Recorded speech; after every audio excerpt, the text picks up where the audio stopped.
Bahwa menengok orang yang sakit, mengunjungi teman, saudara, yang semua itu dilakukan karena Allah Subhanahu wa Ta'ala, maka itu memberikan dua keuntungan.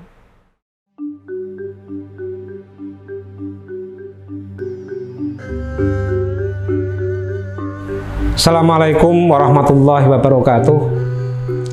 Alhamdulillahirabbil alamin. Wassalatu wassalamu ala sayyidina Muhammadin wa ala alihi wa sahbihi ajma'in, amma ba'du. Hadratul muhtaramin, para pemirsa Jagat TV yang dirahmati oleh Allah Subhanahu wa Ta'ala.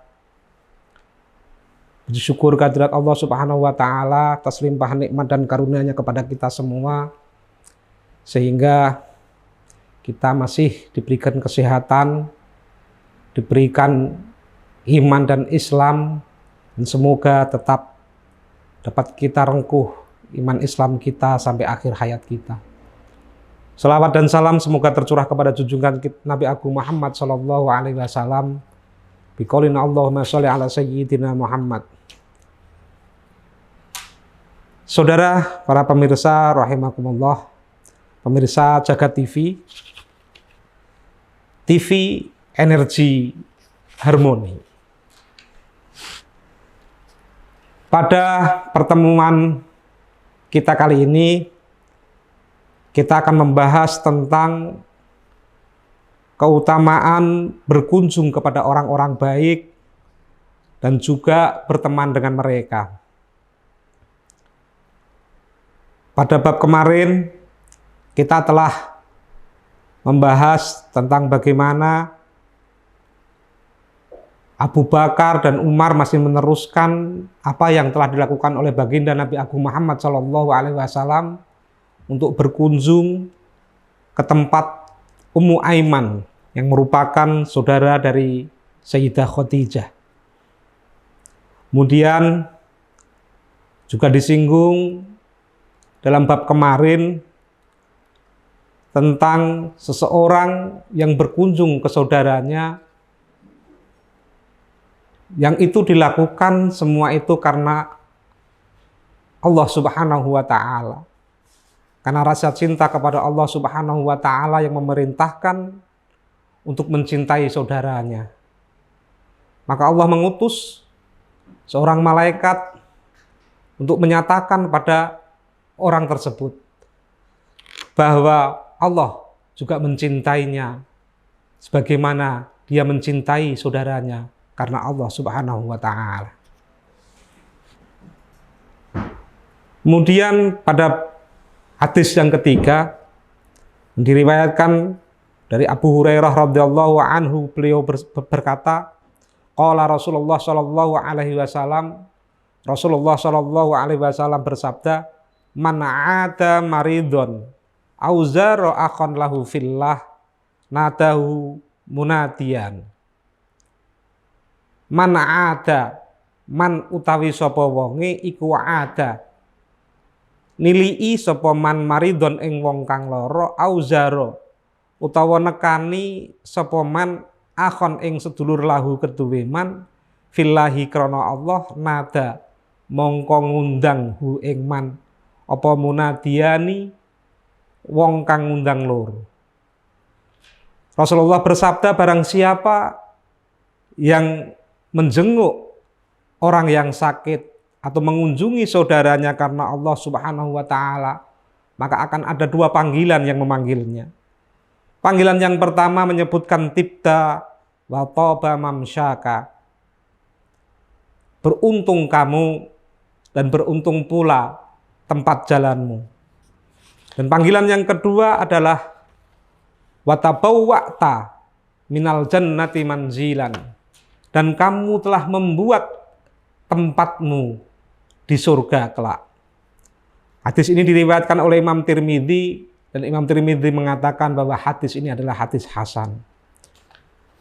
Jadi demikian, bahwa menengok orang yang sakit, mengunjungi teman, saudara, yang semua itu dilakukan karena Allah Subhanahu wa Ta'ala, maka itu memberikan dua keuntungan. Keuntungan yang pertama, bahwa perjalanan hidup orang tersebut dianggap telah baik. Dan keuntungan yang kedua, dia telah membuat satu tempat kelak di surga. Hadis yang keempat diriwayatkan dari Abu Musa al-Asy'ari radhiyallahu anhu, anan Nabiya sallallahu alaihi wasallam qol, bahwa Nabi sallallahu alaihi wasallam bersabda, inna matalul jalisis sholihi wa jalisis su'i kahamil miski wa nafikhil kiri. Fahamilul miski imma ayyuhadiaka wa imma ang tabta'a minhu wa imma ang tajida minhu rihan tayyibatan. Wa nafikhul kiri imma ayyuhriqa thiyabaka wa imma ang tajida minhu rihan mungtinatan. Muttafaqun alaih. Sabda Rasulullah bahwa sungguh perumpamaan orang yang duduk dengan orang yang soleh, dengan perumpamaan orang yang duduk dengan orang yang tidak baik, seperti perumpamaan orang yang membawa minyak misik dan orang yang bekerja di pandai besi. Orang yang membawa misik itu bisa jadi memberikan kepadamu minyak itu, atau paling tidak kamu disuruh membelinya darinya, ataupun kalau tidak dua-duanya, paling tidak kamu mendapati bau yang wangi darinya. Sedangkan orang yang bekerja di pandai besi, bisa jadi orang itu dari percikan apinya akan membakar, akan mengenai pakaianmu dan terbakar pakaianmu. Atau bisa jadi kamu hanya akan mendapatkan bau busuk dari bara apinya. Hadis ini hadis muttafaq alaih. Oleh karenanya marilah kita senantiasa berupaya untuk senantiasa dekat dengan orang-orang soleh. Berupaya dekat dengan orang-orang baik sehingga kita mendapatkan kebaikan-kebaikannya. Kalau toh pun kita tidak bisa meniru, paling tidak kita dianggap sebagai temannya orang baik.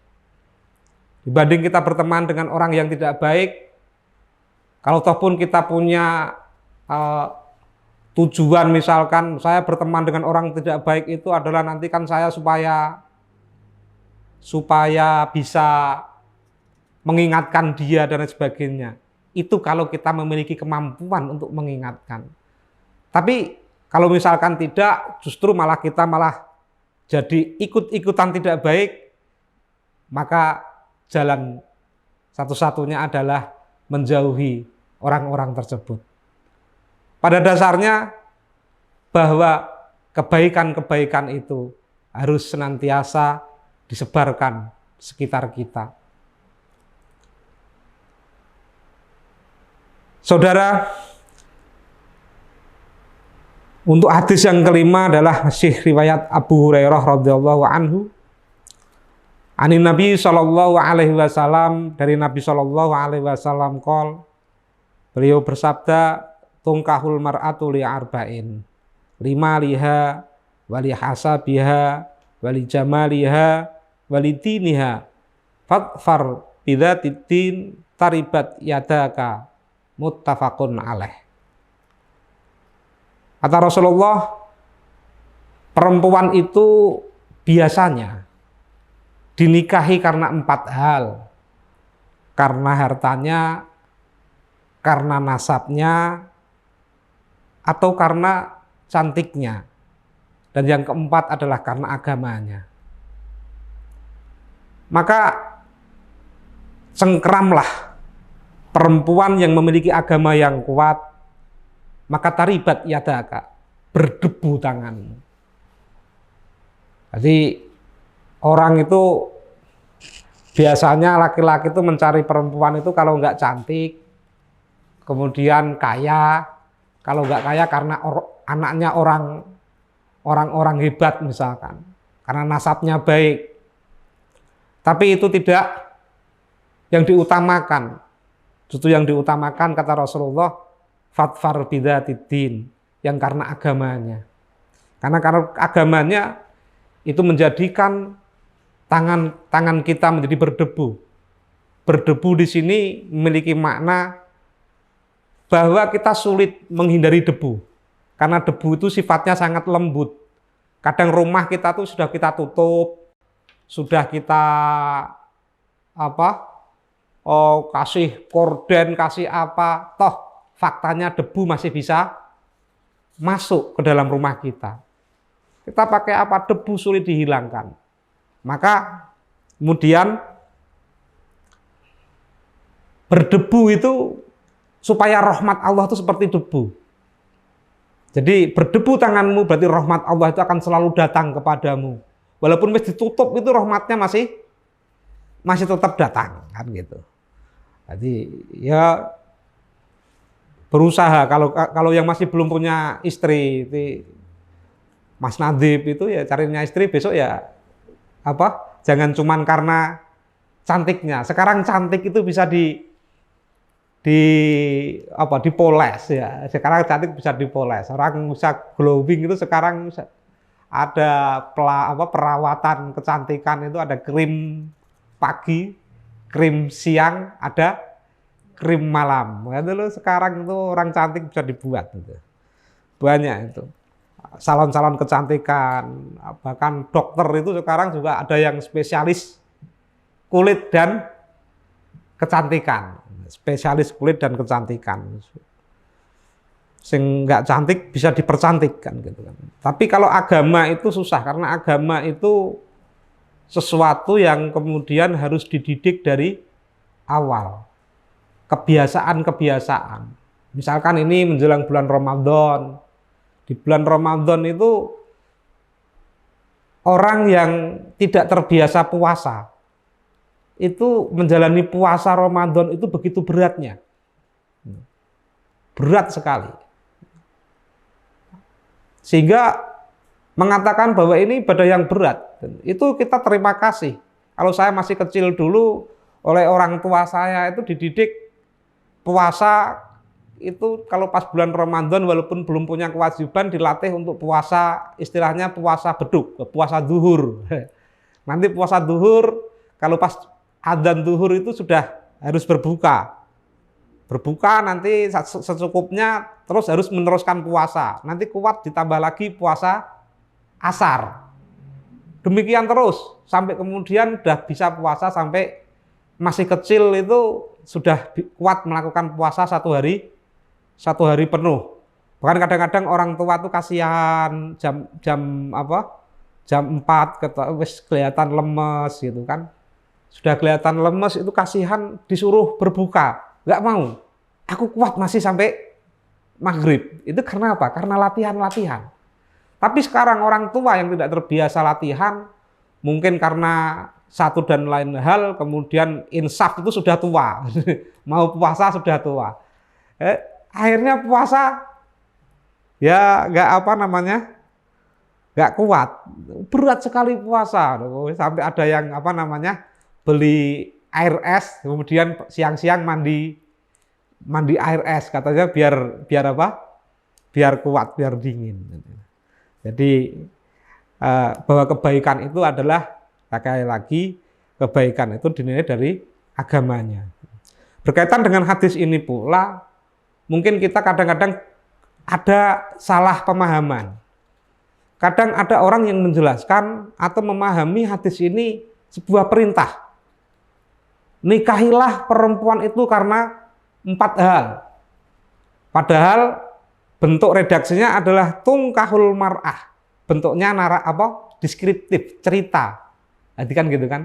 Biasanya perempuan itu tungkahu itu kan dinikahi perempuan itu li'arba'in karena 4 hal.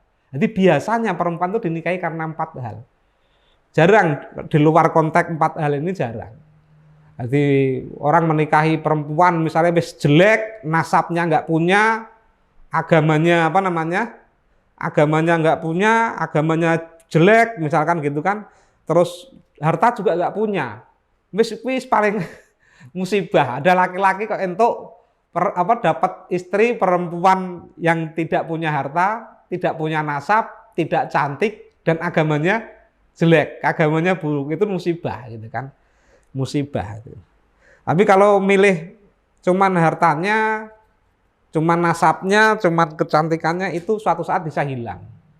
Nasab itu bisa jadi orang banyak punya kebanggaan, nasab saya berasal dari pangeran atau raja siapa, tapi kemudian tidak diimbangi dengan kualitas diri, itu ya nasab itu hanya tinggal cerita. Jadi silsilah keturunan itu hanya tinggal cerita. Orang keturunan kiai besar atau apa, tapi nggak ngalim seperti Mbah Bayo, orang tidak akan melihat gitu loh. Wis paling cuma dipanggil Gus kalau orang kalau di kalangan NU gitu ya. Hanya dipanggil Gus tapi tidak punya kontribusi yang sama dengan Mbah Bae, dengan nenek moyangnya. Itu juga berat. Karena cantiknya juga begitu. Kalau karena cantiknya suatu saat juga kecantikan itu pasti akan paripurna, akan selesai. Karena usia itu akan menua, kulit akan mengeriput, walaupun banyak sekarang cara-cara untuk narik, istilahnya apa ya, keriput-keriput itu ditarik gitu kan, pakai apa, tapi ya itu yang punya biaya saja, yang nggak punya biaya ya natural, ya kecantikan itu pasti akan pudar pada saatnya. Maka ada guyonan, kalau kiai itu ada guyonan, nanti bojo rasa ayu-ayu. Karena kecantikan itu akan pudar pada saatnya. Yang tidak pernah pudar itu kejelekan. Jadi kalau cantik itu pasti ada masanya, tapi kalau jelek itu, istri jelek dari awal katanya, itu nggak pernah pudar ya gitu. Yes. Tapi yang mosok cari istri yang jelek karena istri itu katanya, istri itu yang paling enak itu yang paling ketika kita melihat itu bisa menyenangkan hati suami. Anak jelek terus ngeri seneng apa kan gitu kan. Ya tapi ya adilnya pangeran, yang jelek pun diberikan jodoh. Karena yang laki-lakinya juga jelek misalkan gitu kan. Yes, itu memang sudah sunatullah. Kemudian hadis yang ke-6 itu diriwayatkan dari Ibnu Abbas radhiyallahu anhuma. Beliau berkata, qala an-nabiyyu sallallahu alaihi wasallam li Jibril alaihi salatu wassalam. Nabi sallallahu alaihi wasallam berkata kepada Jibril alaihi salatu wassalam, ma yamna'uka an tazuruna aktsara mimma tazuruna. Apa yang mencegah kamu sehingga tidak mengunjungi kami sebagaimana kamu biasa mengunjungi kami. Dalam riwayat lain, riwayat Tabrani, bahwa ternyata suatu saat Jibril itu pernah tidak mendatangi Rasulullah sampai 40 hari. Jadi pernah tidak mendatangi Rasulullah sampai 40 hari. Akhirnya kata Rasulullah, ya Jibril, kamu tahu nggak, aku tuh kangen sama kamu, gitu kan. Kata Jibril juga gitu.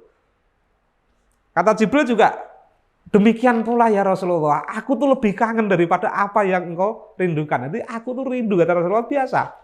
Jadi kalau Mas Afif sama Mas atlet itu misalkan suatu saat lama nggak ketemu, gitu kan. Suatu saat lama nggak ketemu ya pasti iki janjane ning ndi cah iki kan gitu. Karena wis kadung konco teman karib ya, teman karib itu teman dekat gitu. Jadi ambil dari bahasa Arab korib itu dekat artinya. Nanti teman karib biasa dekat, biasa paling enggak ya paling mentok 2 hari 3 hari nggak ketemu, kok tiba-tiba sampai 1 bulan 2 bulan nggak ketemu, itu kan pasti merindukan. Ternyata demikian pula dengan Rasulullah. Karena Rasulullah paling rindu itu ketika paling senang itu ketika didatangi sama malaikat Jibril. Sampai 40 hari tidak didatangi. Maka kemudian bahasa orang Jawa apa ya? Diwelehke, bahasa orang Jawa itu. Diwelehke itu apa? Ya kok istilahnya apa? Kalau orang bahasa Indonesianya ya bilang kalau kok kamu kok nggak seperti biasanya. Kamu sekarang kok wis jarang-jarang mengunjungi saya katanya. Apa sudah nggak suka lagi sama saya istilahnya gitu. Lalu fanazalat, lalu turunlah ayat surat Maryam ayat 64. Wa ma natanazzalu illa bi amri rabbik lahu ma baina aidina wa ma khalfana wa ma baina dzalika wa ma rabbuka nasiya wa ma kana rabbuka nasiya.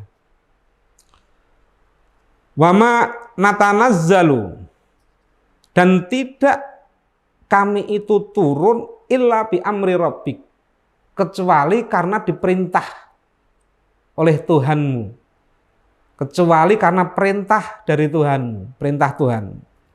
Jadi aku itu datang kepadamu wahai Muhammad, wahai Rasulullah, itu ana ma'murun, aku tuh orang yang diperintah. Sedangkan selama 40 hari ini aku nggak pernah dapat perintah untuk turun, untuk datang kepadamu, kan gitu kan. Lahu ma baina aidina wa ma khalfana wa ma baina dzalika. Semua yang ada di depan kita, ada di belakang kita, dan ada di antaranya, itu semuanya adalah milik Allah Subhanahu wa ta'ala. Wa ma kana rabbuka nasiya. Dan Allah Tuhanmu itu tidak akan pernah lalai. Ya memang pada waktu 40 hari itu mungkin memang wis urung wayahe turun wahyu, sehingga ya belum diperintahkan apa namanya malaikat Jibril untuk belum diperintahkan untuk menemui apa namanya Rasulullah Shallallahu Alaihi Wasallam. Jadi ya biasa kalau kita kangen rindu sama sahabat kita, pemeneh apalagi kalau yang sudah punya keluarga, punya istri, punya anak, terus kerja di apa namanya di perantauan, kadang pulangnya sampai 3 bulan sekali, itu kan rasa kerinduannya pasti memuncak. Wah, kapan pulang? Maka kadang-kadang punya uang nggak punya uang, istilahnya kalau di apa namanya, saya pernah lihat itu di tulisan di truk gitu, ada tulisan di truk gitu kan, pulang malu nggak pulang rindu. Jadi mau pulang malu karena belum dapat uang, tapi nggak pulang rindu, itu sakitnya nggak karuan gitu kan. Mau nggak pulang rindu, nahan rindu, tapi mau pulang belum dapat uang kan gitu kan, belum ada yang bisa diberikan kepada orang rumah, itu rasanya sakitnya nggak karuan itu nahan rindu. Ya rindu itu memang manusiawi, rasa kangen gitu kan, sama saudara, apalagi orang-orang baik, kangen dengan orang-orang baik. Kalau orang-orang yang tidak baik itu kadang yo nggak ketemu ya biasa. Orang-orang yang tidak baik itu kadang berteman karena tujuan-tujuan yang sifatnya duniawi, sifatnya duniawi. Pas ra duit moro, makanya ada istilah gitu kan. Kamu tuh kok berteman dengan saya kalau pas butuh uang. Kalau kamu punya uang wis nggak pernah kelihatan, itu bahaya punya teman kayak gitu. Makanya ada teman itu yang seperti obat, ada teman yang seperti makanan. Itu kalau ulama itu kemudian mengkategorikan teman itu ada yang seperti obat. Seperti obat itu dia datangnya menjadi obat, walaupun kadang teman itu ngomongnya pahit, kadang-kadang ngomong nyelekit, ada apa. Tapi itu memberikan obat, memberi apa namanya supaya kita menjadi baik gitu. Itu teman gitu. Ada yang seperti makanan, pokoknya biasa hanya mengenyangkan roh. Makanya istilah orang Jawa ya, kalau kita jadi orang itu apa? Tekane iso nggenepi, lungone ya iso ganjili. Bisa cari kan gitu kan. Jangan kebalikannya. Tekone ora genepi, lungone ora ganjili. Artinya apa? Keberadaan kita itu harusnya kalau kita berada dalam satu komunitas sosial, keberadaan kita itu menjadi sesuatu yang menjadikan kelengkapan di situ. Melengkapi kondisi di mana ada pertemuan misal. Terus kemudian kalau kita tidak ada itu jadi wah ini kok nggak ada kemana? Itu ganjili. Selalu dinanti. Jangan kemudian kebalikannya.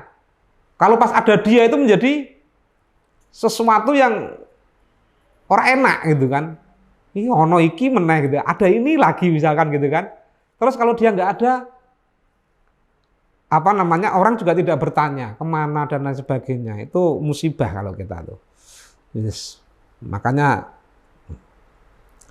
kemudian hadis yang ke-7. Hadis yang ke-7 diriwayatkan dari Abi Sa'id Al-Khudri radhiyallahu anhu, anin Nabi sallallahu alaihi wasallam qala. Dari Nabi sallallahu alaihi wasallam beliau bersabda, la tusahib illa mu'minan wa la ya'kul ta'amaka illa taqiyun. Rawahu Abu Dawud wa Tirmidzi bi isnadin la ba'sa bih. Kata Rasulullah, janganlah kamu bersahabat kecuali dengan orang yang mukmin, dan janganlah kamu makan dan janganlah kamu memberikan makananmu kecuali kepada orang yang bertakwa. Nah, ini perlu penjelasan yang agak ya. Jadi maksudnya di sini adalah tidak bersahabat secara dekat, tidak bersahabat secara dekat, terus kemudian tidak memberi makananmu kepada orang yang bertakwa, itu lebih kepada bagaimana kita lebih tidak menjadikan orang-orang yang tidak bertakwa itu terus melebihi daripada orang-orang yang bertakwa. Nah, misalkan satu kisah, saya dapat kisah itu ketika menghadiri haulnya Kiai Haji Maimun Zubair. Ketika haulnya Kiai Haji Maimun Zubair itu dari pihak keluarga mengatakan bahwa yang selama ini orang itu memandang bahwa Kiai Maimun Zubair itu orang yang pluralis, jadi misalkan semua tamu muslim non muslim diterima dengan baik gitu kan. Faktanya dari cerita dzuriyah, dari cerita keluarganya, bahwa suatu saat ada tamu orang Nasrani. Dan kemudian setelah orang Nasrani itu diterima dengan baik, orang Nasrani itu dijamu, dikasih makan, diterima dengan baik gitu kan. Karena itu adalah tamu. Tapi setelah tamu itu pergi, pulang, pamitan pulang, itu beliau memerintahkan pada santri-santrinya supaya apa? Supaya membersihkan sisa-sisa makanan dari tamu itu untuk dibuang semuanya. Padahal tidak menjadi kebiasaan Kiai Maimun. Ya rata-rata kiai misalkan kalau tamunya itu orang-orang soleh, maka sisa-sisa makanan itu biasanya disuruh makan oleh santri-santrinya. Tapi Kiai Maimun ketika tamunya Nasrani, santrinya disuruh untuk membuang semua sisa makanan yang ada, tidak boleh dimakan ataupun diminum oleh santri-santrinya. Ya, ini loh. Artinya ketika kita dalam hubungan dengan mereka di depan itu ya tetap kita harus baik. Tapi kebaikan itu kemudian tidak menjadikan kita terlena. Sehingga kita kadang-kadang lebih mengutamakan mereka daripada saudara-saudara kita yang mukmin, dari saudara-saudara kita yang bertakwa. Saya kira ini pertemuan kita pada kali ini semoga bermanfaat sehingga kita bagaimana kita memilah teman yang harusnya kita bisa berteman dengan mereka. Kebaikan-kebaikan itu harus menjadi landasan utama dalam kita berteman kepada mereka. Bisa jadi kita mendapatkan kebaikan dari teman kita atau paling tidak kita menyebarkan kebaikan kepada mereka. Semoga apa yang saya sampaikan bermanfaat. Akhirul kalam, wallahul muwaffiq ila aqwamit thoriq. Wassalamualaikum warahmatullahi wabarakatuh.